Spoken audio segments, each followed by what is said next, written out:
about it. I think you pretty much have to know what the sources are for the 39 articles before you can understand the document itself. Now, just to run through the timeline fairly quickly, the Church of England broke with Rome in 1533.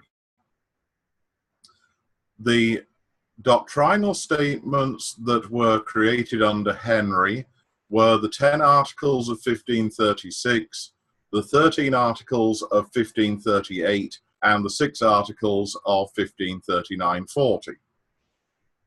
The 10 Articles show some influence from the Augsburg Confession. For example, they mention 3 sacraments, baptism, Holy Communion, and penance, but remain discreetly silent about the other 4. They mention the real presence, but do not mention transubstantiation.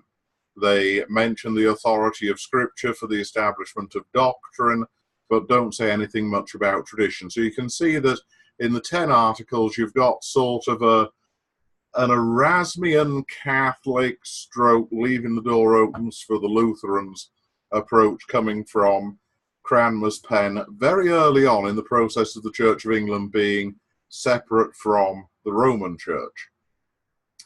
Now, the Articles of 1538, usually referred to as the 13 Articles, are a little bit of an intriguing document. They never had any legal force. But it's a little bit like when you're dealing with English Reformation history, you can't avoid Butzer. When you're dealing with the 39 Articles, you can't avoid the 13 Articles of 1538. And the reason for this is that I think Cranmer tended to be what I call a little bit economical. He would never really truly abandon a project. He'd put it on the shelf in his library and he'd maybe forget about it for 12 years. But sooner or later, he usually came back to it. And this is what you have with the 13 Articles. The immediate background is that in the immediate wake of the dissolution of the lesser monasteries and the death of Jane Seymour, Henry VIII was trying to engineer an alliance with the Smalcaldic League, which is the group of Lutheran princes who had banded together for self-defense against the Emperor Charles V. And they sent delegates to London. We're told the 3 of them. I didn't manage to scare up the names this afternoon. And they came bearing a document containing 17 articles, which had been written by Melanchthon and edited by Luther. And the basic function was to see if there was common ground between the newly independent Church of England and the Lutherans. Now, the whole of these discussions are confined to about a 9-month period, starting late in 1537 and ending about the middle of 1538. Because in 1538, Henry VIII is excommunicated by the Pope, and you usually get 2 reactions when folks are excommunicated by the Pope. Reaction 1 is they go, well, I might as well be hung for a sheep as a lamb, and they go full out reforming, or they stress their orthodoxy. And in Henry VIII's case, he stresses his orthodoxy by moving away from the 10 Articles, bringing an abrupt end to the discussions with the Lutheran delegates in London, and by introducing the 6 Articles. Now, the 6 Articles deal only with controversial points at the time. And the Act of Parliament of 1540, which enforced it, was known as the Bloody Statute of 6 Articles. And the 6 Articles reaffirmed transubstantiation without actually using the word transubstantiation, clerical celibacy, communion in one kind, the obligation to keep vows of chastity, private masses, and auricular confession, all of which were subjects which at least it was suggested in the 10 Articles were things that were going to go away quite quickly.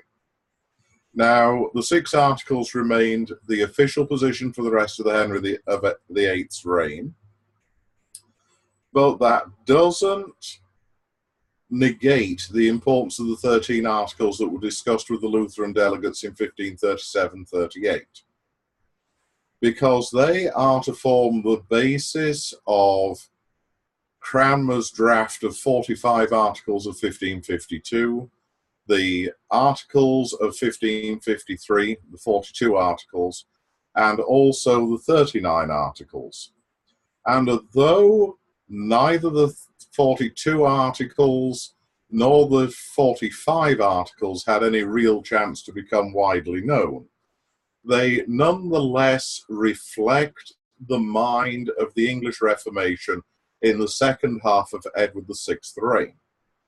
During the Marian period, of course, there was no opportunity for further discussion to be held. The English exiles in Europe were too busy fighting each other to do much in the way of creative work. But this is the period when the main bulk of the work of the Council of Trent was done.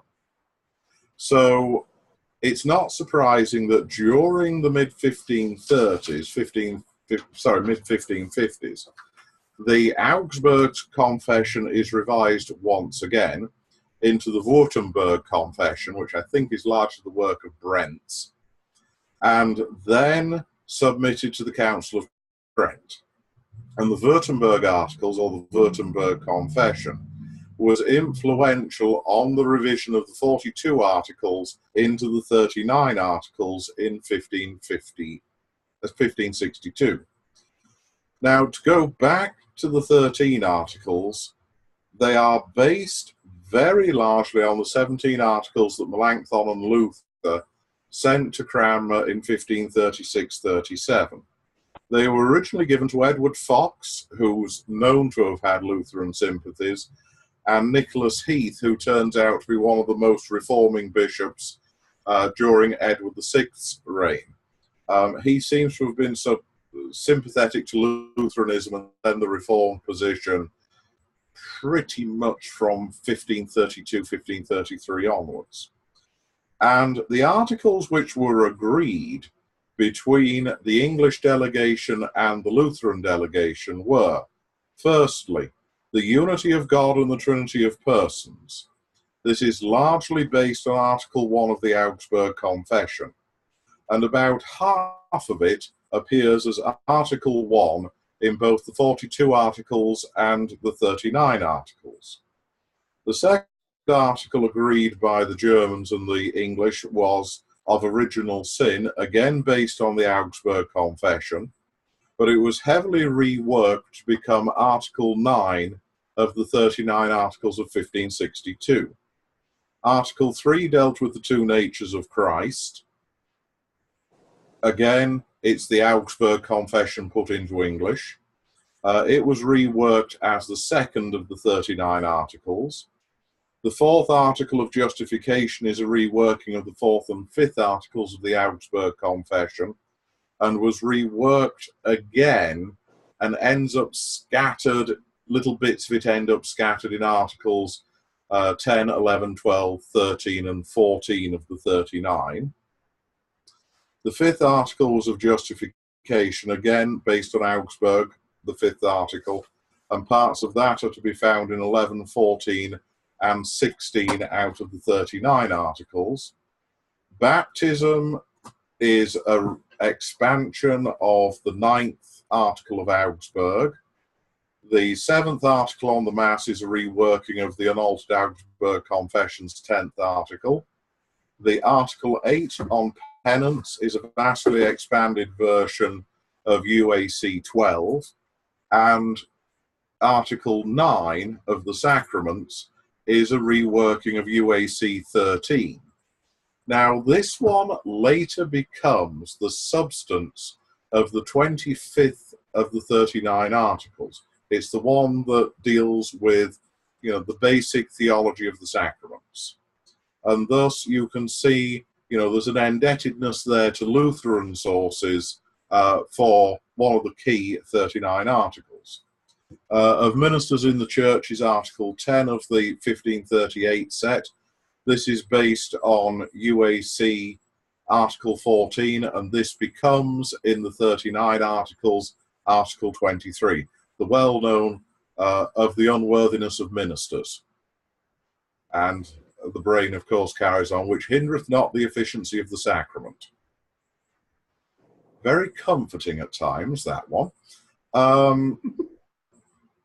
Article 11 was on the subject of rights, and it's the 15th article of the Unaltered Augsburg Confession, considerably expanded, and it vaguely influenced Article 34 out of the 39 articles.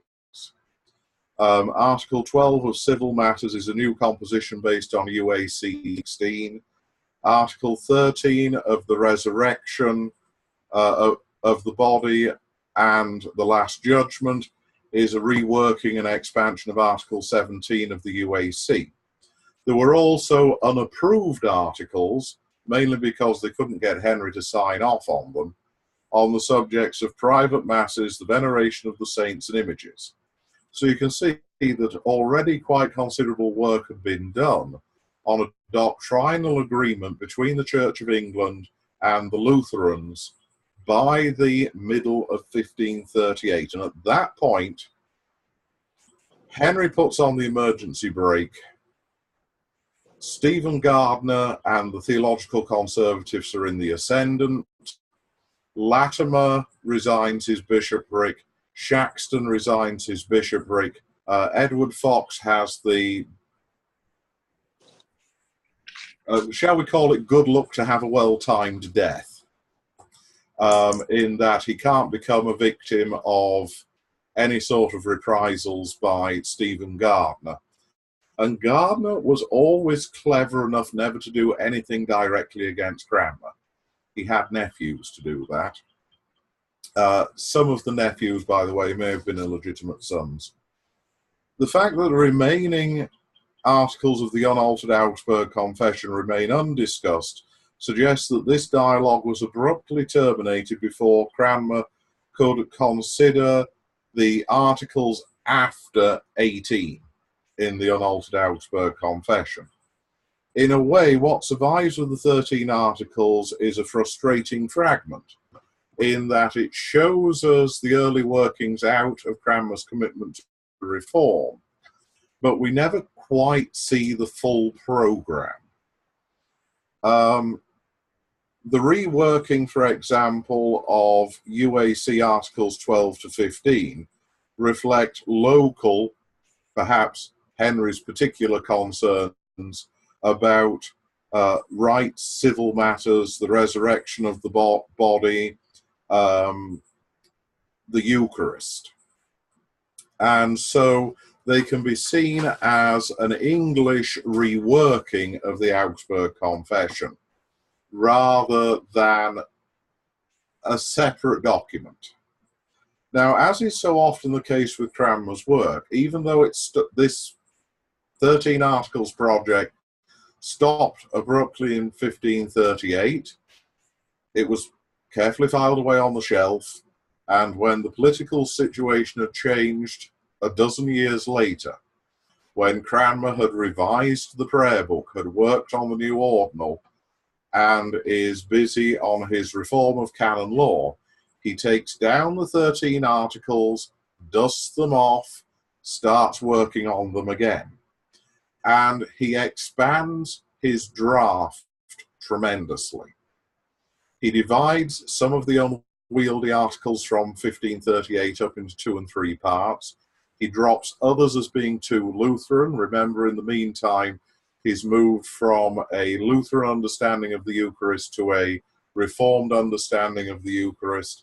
And also he has to meet the challenge of the Anabaptist movement. Now, one of the things that I occasionally wish living in America is that we had the 42 articles or the 45 articles readily available for dealing with Baptists. Because a lot of the peculiarities of Anabaptism passed into the Baptist Church during the early 17th century. But I'm going to not beat that particular drum tonight. I'll catch up with it as we go through the articles themselves. Cranmer submitted his draft of 45 articles to the royal chaplain in early 1553. 3 of the articles were struck out as being redundant, and the remaining 42 received the royal assent mid-May 1553. They were published in London and had begun to be distributed by the time the king died in mid-July. It seems there was only about 7 weeks in which the 42 articles were officially the declared position of the Church of England through the supreme head of the church. There's no conclusive evidence one way or the other that the 42 articles ever went to convocation. Some argue that, of course, they did. Convocation was sitting during the latter part of 1552, early 1553. Others say there's no evidence to suggest it. You know, you're probably flying a kite even to say they may have gone to convocation. Anyway, Edward dies in mid-July. There's the abortive attempt to put Jane Grey on the throne. Bloody Mary becomes the queen. The whole of the Reformation settlement is dead in the water. And very soon, 300 people are going to be very literally dead because of Mary's policy of burning heretics. And included in that 300 are 5 bishops: Hooper, Latimer, Ridley, Cranmer, and Ferrer. And those 5 had been the backbone of the reforming party under Edward VI. Now, when Mary I dies in November 1558 and is replaced by her half-sister Elizabeth, Elizabeth has to move very cautiously. And this can be seen in the way in which she approaches the reform of the church. One of the things that you have to remember about Protestant England under Elizabeth I is that there was always a select group of loyal, known loyal Catholics close to the throne. Whether it was Lord Peter, or the composer William Byrd, or Thomas Tallis, or certain members of the Duke of Norfolk's family, there were trusted Catholics within Elizabeth's court throughout this period. And this points to the fact that for Elizabeth, maintaining national unity was at least as much of a priority as purity of doctrine. So she proceeds very slowly with the settlement of church affairs. The first thing she does is probably the least controversial thing, and that is to restore the break with Rome. And she does so by passing a new Act of Uniformity, which incorporates a slightly revised version of the 1552 prayer book, but also the supreme governorship of the Church of England is restored to the crown. And this gives Elizabeth the authority that she needs to control the pace of reform. So if item 1 is the restoration of the supreme governorship, item 2 is the publication of a revised prayer book, and all of the revisions are in a Catholic or Lutheran direction. The restoration of Eucharistic vestments, the composite or compound words of administration in the Lord's Supper, the order that chancels are to remain as in times past. It's all intended to soften the blow for traditionalists. The third item was the removal of those bishops who proved to be more loyal to the Pope than they were to the crown. And eventually she removes all but one of the remaining Elizabethan Marian bishops. The one who doesn't get removed is Anthony Kitchin, the Bishop of Llandaff, who was probably old enough poor enough and obscure enough not to be perceived as a threat, and also was prepared to work with the new regime. William Stanley, the Bishop of Sodor, man, rather conveniently dies before he can be investigated. And so you find Elizabeth appointing new bishops to 25 out of the 27 English, Welsh, and Manx sees in 1559, 1560. These men are divided between those who had been in exile under Mary I and those who had secured themselves by going underground in England, or at least by not drawing attention to themselves. And the ones who were most influential with Elizabeth tended to be the ones who had stayed in England. So, for example, it's no accident that she chose Matthew Parker, who had been her mother's chaplain, close to her tutor John Cheek, had shown a somewhat guardian-like relationship towards her during the 1540s, that he became the Archbishop of Canterbury. The exiles, she tended to prefer the German exiles to the Swiss exiles. So someone like Cox, who had spent most of his time in Frankfurt, he gets a relatively plum job like Ely. Those who had been in Geneva tend to get sent off to places where they could argue quite happily with the papists without disturbing anybody else. And as a result of this, Elizabeth is dealing with Catholic nonconformity. But also in 1560, she has to deal with the first outbreak of Protestant nonconformity, as Matthew Parker called them, the Precisians, the gentlemen who were very precise about their religion. And the natural flashpoint for that were the remaining ceremonial usages in the Book of Common Prayer. Now, you'll notice in nothing that I've said about stress within the Protestant camp have I mentioned doctrine. There was a broad consensus on doctrine. However, in the 1562 parliamentary session, which is the parliamentary session during which the convocation that approved the 39 articles sat, there was an attempt to revise the prayer book. And this was led by the Marian exiles in the lower house, led by Thomas Sampson. They had been to Geneva and had imbibed, as they saw it, of the pure milk of the gospel up there in the Swiss Alps, and had come back to England wanting nothing more or less than an English version of the Genevan Commonwealth. The problem with that is Geneva was a city-state of about 24,000 people. England was a kingdom of about 2.4 million people. So the economies of scale, as it were against the Genevan consistory model. But that didn't stop them trying to get it. And the first business in the 1562 convocation was an attempt by the reformers to pass 6 articles which would have introduced Genevan discipline into the Church of England. There was also a document of 7 articles for reform of the prayer book.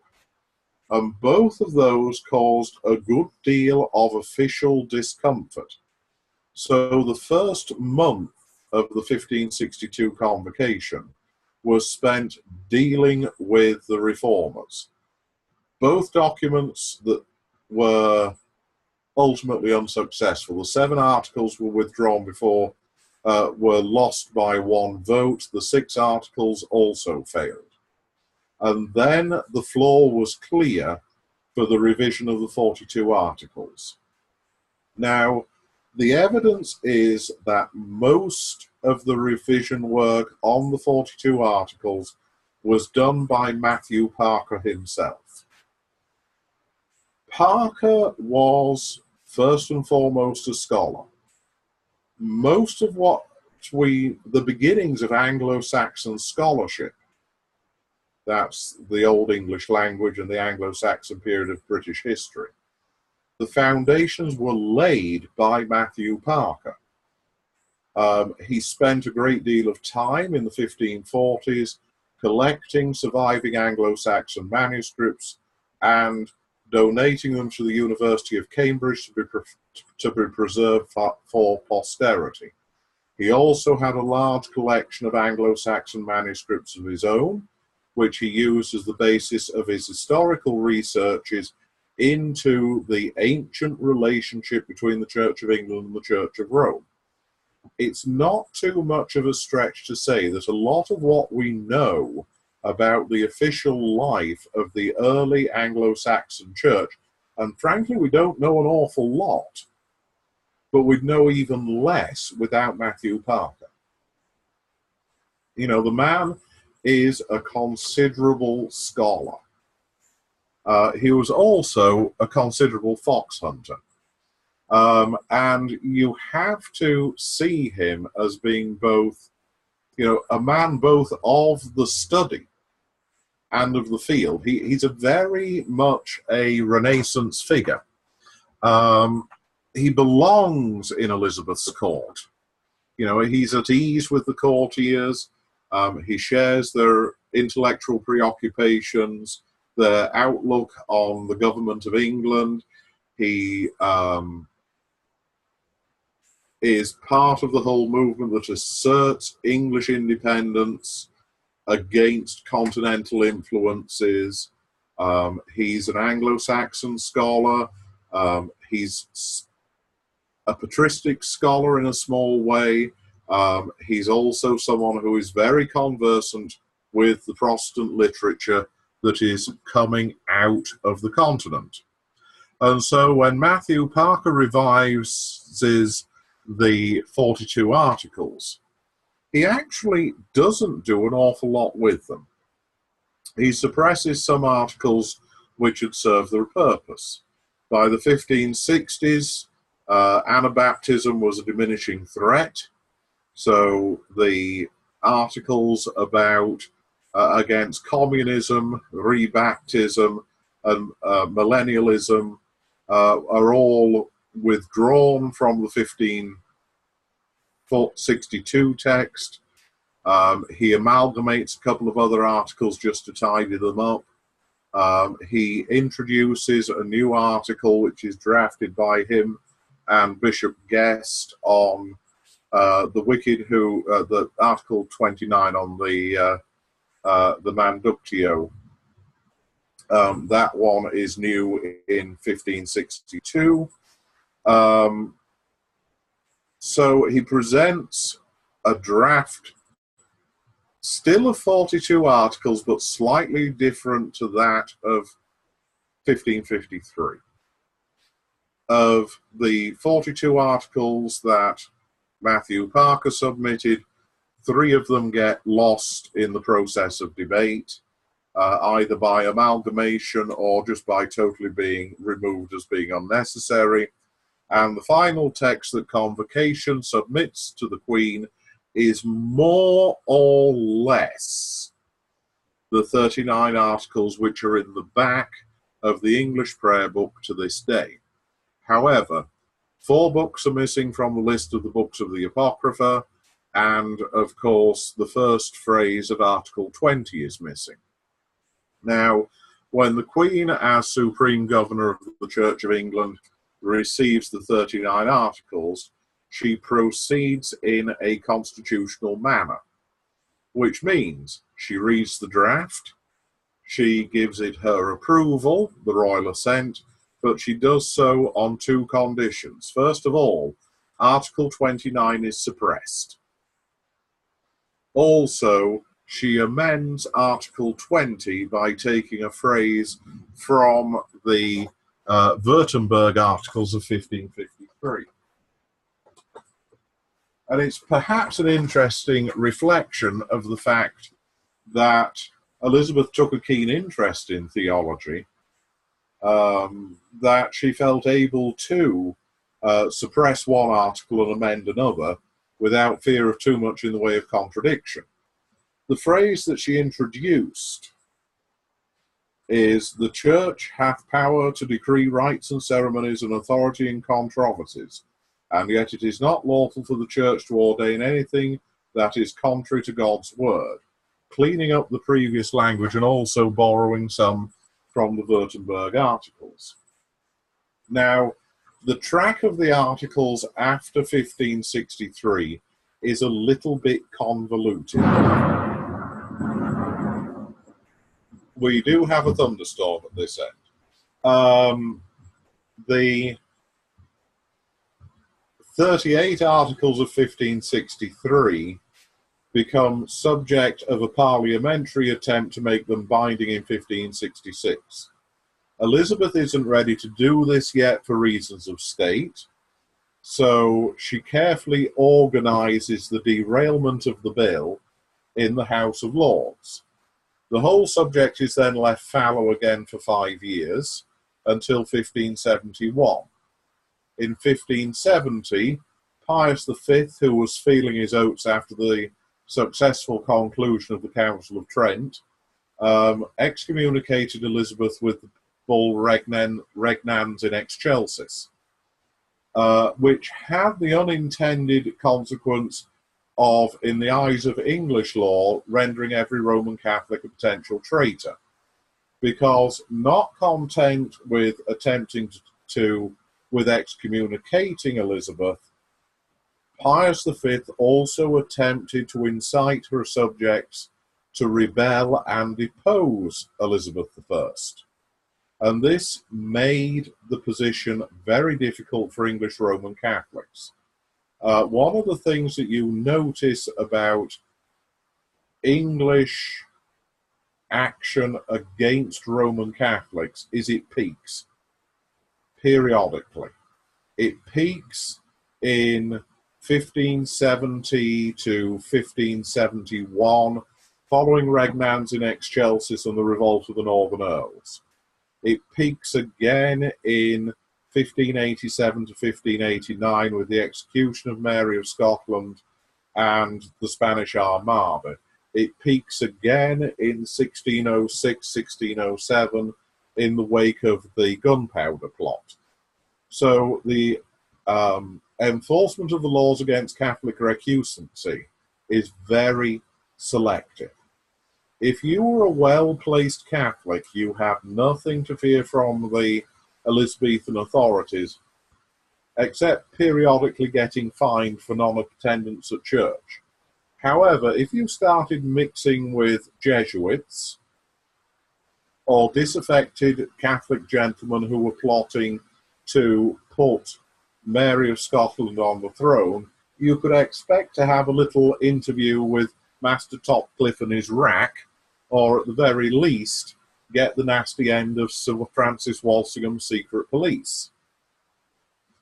One of the things that I find slightly misleading is most of the so-called English martyrs of the Roman Catholic Church, a few of them are genuinely sad cases, like Anne Askew, the other Anne Askew, and others are, quite frankly, men who at the time were executed for treason. The bull Regnans in Excelsis in 1568, the revolt of the Northern Earls in 1569, further stress with Rome in 1570 brought Elizabeth to the point where she was prepared to allow the 39 Articles to not just be an internal test of orthodoxy for the clergy of the Church of England, but also something of a public declaration of faith in 1571. And in 1571, the 39 Articles received full authorization, and the penalties for non-subscription are reinforced. One bishop, Bishop Cheney of Oxford, who was known to be a Lutheran and to have conscientious scruples about submitting to the Articles, was allowed to avoid the question until he dragged his coat once too often. And then he spent the last few years of his time as a bishop, shall we say, in retirement. He found it expedient not to drag his coat any further. Otherwise, from 1571 to 1869, subscription was required of all Church of England clergymen, schoolmasters, university teachers, and certain officers and magistrates of the court to the 39 Articles upon taking office, and in the case of clergy, upon ordination. The two universities had different policies when it came to the 39 Articles. Oxford required subscription to the 39 Articles upon matriculation, and the University of Cambridge required subscription to the 39 Articles upon graduating, which is why there's always this steady trickle of Puritans through Cambridge University who are guys of extreme views, later end up identified with Protestant nonconformity, who they go through Cambridge University but they don't take the degrees. And the reason they can't take the degrees is they won't subscribe to the Articles of Religion. So that's basically the historical background to the 39 Articles. So in summary, you have a document that is dependent upon the Confession of Augsburg, the 13 Articles of 1538, and the Württemberg Confession of 1553. There is a lot of indirect influence from sources such as the Variata text of the Augsburg Confession, the First Helvetic Confession, and the Tetrapolitan Confession. It's almost certain that Cranmer read just about every set of articles that was published between 1530 and 1552. It's almost certain that Matthew Parker was not far behind him in terms of the reading list. The eventual shape of the 39 Articles does leave a lot of room for the old jibe about Anglicanism being the middle road between Wittenberg and Geneva. It has a moderate reformed tone, which owes probably more to Melanchthon and Butzer than it does to Zwingli and Calvin. And as a result of this, the 39 Articles, for the most part, were treated as being good, but perhaps not good enough. There were attempts to improve them periodically, first in 1595, when Whitgift publishes his Lambeth Articles, which are an attempt to clarify the doctrine of double predestination, which interestingly Harold Brown takes as evidence that the original 39 Articles did not teach double predestination. Archbishop Usher presides over a reworking of the 39 Articles to produce the Irish Articles of 1615. And of course, in a very roundabout way, the Westminster Confession owes a great debt to the 39 Articles via the Irish Articles of 1615, even if at times the debt is, we do it this way because they did it that way. The 39 Articles were subscribed to until 1869. Since then, assent has been required. The Church of Ireland retained subscription at disestablishment. The Scottish Church and the American Church both regarded them as authoritative without requiring assent or subscription.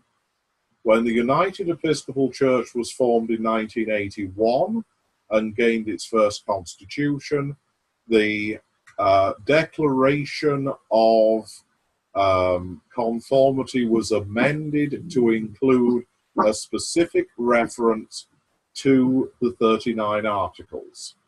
This was to get around the problem that you often get where a certain variety of Anglo-Catholic likes to argue that the 39 articles are not part of the prayer book, therefore we can ignore them. Which I assume is also the justification for using a razor blade to take them out the back of the prayer book, but I've never been cheeky enough to ask them. So anyway, that's the historical background in a very quick manner. So have we any questions? I do, like you wouldn't guess. Yeah, I'm going to just play the stupid person. Yeah.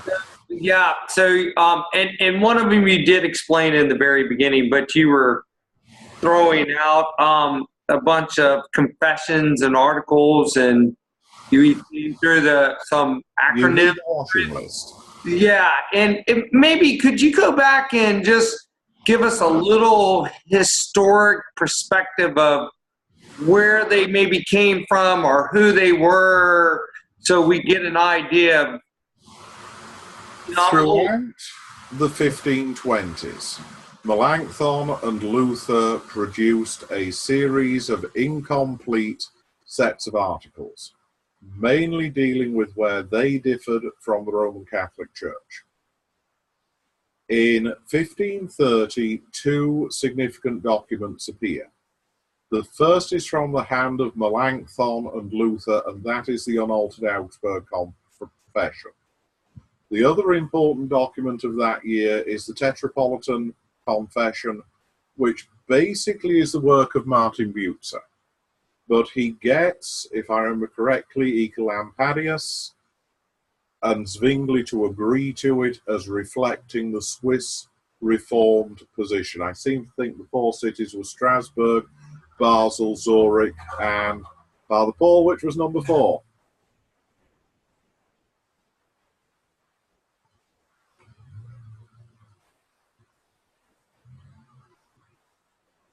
Anyway, the four cities, the Tetrapolitan Confession, is the other important document from 1530. I'm sorry, I was on mute. Yeah, I'm sitting there talking. Sometimes that's where we want to leave you, brother. Hey. What was the fourth city, mate? You mentioned Basel, Strasbourg, Zurich, and Lausanne. That's the one I always forget. Thank you. The Tetrapolitan Confession, I can't remember if it is the first Helvetic Confession or it's the basis of the first Helvetic Confession. But the first Helvetian Confession doesn't seem to have had much influence directly in England, but everybody had read it. It's one of those. It was the influence of the Helvetic. Right. Then there's nothing much then until 1536 where you get the Wittenberg Articles, which are all part of the Wittenberg Concord of that year. Then, of course, the 17 Articles for England. The Wittenberg Concord was an attempt to reconcile the Swiss reformers with Luther. Who were the Wittenberg guys? Martin Luther, Johannes Bugenhagen, and Philip Melanchthon. Thank you. I just wanted to make people realize who you were talking about. The other team was led... Basically, Butzer is the pig in the middle. And then you have the Swiss delegation on the other side. The general tendency was the Lutherans always wanted to seat Butzer with the Swiss always wanted to seat Butzer with the Lutherans. So he's the middleman. There isn't much activity in the 1540s except for Melanchthon's variata text of the Augsburg Confession in 1540. This tones down the language on the real present. It was intended as an olive branch towards the Swiss, and also a reflection of the fact that Melanchthon didn't completely share Luther's Eucharistic theology. The 1540s are fairly quiet, except for the publication of Calvin's Institutes.